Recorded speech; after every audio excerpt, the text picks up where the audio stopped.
প্রয়োজনীয় সংস্কার শেষে দ্রুত নির্বাচনের দাবি জানিয়েছে বিএনপি।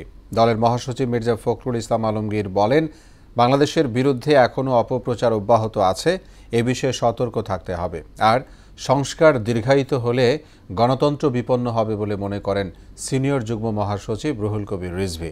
আলাদা অনুষ্ঠানে এসব কথা বলেন তারা, জানাচ্ছেন তানজিদ ভুঁইয়া।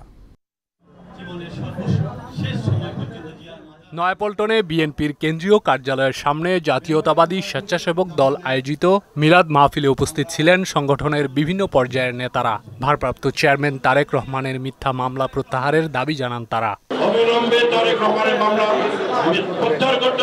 শেখ হাসিনা সরকার স্বৈরাচারী কায়দায় দেশে বাকশাল কায়েম করেছিল এমন অভিযোগ করে বিএনপির সিনিয়র যুগ্ম মহাসচিব রুহুল কবির রিজভী বলেন, ফেসিবাদীদের বিষয়ে সজাগ থাকতে হবে। সংস্কারের ধীরগতি নিয়েও কথা বলেন তিনি। সহাবস্থানের পরিবেশ এটা শেখ হাসিনাই নষ্ট করেছে। বিএনপি কিন্তু তার যে ঔদার্য, তার যে সুরুচি, তার যে গণতান্ত্রিক চেতনা, ডেমোক্রেটিক মাইন্ড সবসময় শো করেছে।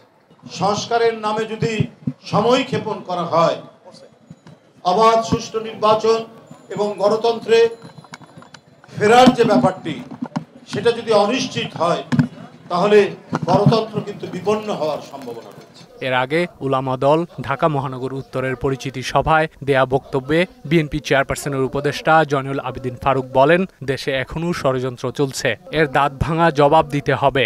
নির্বাচনের দিনক্ষণ চাই, নির্বাচনের প্রস্তুতি চাই, নির্বাচন কমিশন গঠন চাই, সংস্কারও চাই, নির্বাচনও চাই, কিন্তু বিতর্কিত ব্যক্তিদের ষড়যন্ত্রের কবলে পড়ে আবার যেন নির্বাচন বিলম্বিত না হয়। এদিকে ঠাকুরগাঁয়ের নিজ বাসভবনে সাংবাদিকদের সঙ্গে মতবিনিময় করেন দলের মহাসচিব মির্জা ফখরুল ইসলাম আলমগীর। জনগণের স্বার্থে দ্রুত নির্বাচিত সরকার প্রতিষ্ঠা করার আহ্বান জানান বিএনপি মহাসচিব। নির্বাচন ব্যবস্থাকে সেই নির্বাচনের জন্য উপযোগী করে তোলার জন্য, লেভেল প্লেইং ফিল্ড তৈরি করার জন্য, তার জন্য উপযোগী করে তোলা, সেই বিষয়গুলো আমরা পড়েছি। সেই সংস্কারগুলো দ্রুত করা প্রয়োজন। নির্বাচন সুষ্ঠু করতে কিছু সংস্কার প্রয়োজন উল্লেখ করে মির্জা ফখরুল বলেন, এজন্য অন্তর্বর্তী সরকারকে সময় দিতে হবে। দেশের রাজনৈতিক সংকট মোকাবেলা, অর্থনৈতিক সংকট মোকাবেলা, সবকিছুর জন্য এখন একটা নির্বাচিত সরকার, নির্বাচিত পার্লামেন্ট অত্যন্ত জরুরি। সেই কথাটাই আমরা বারবার করে বলছি। তানজিদ ভুঁইয়া, মোহনা সংবাদ।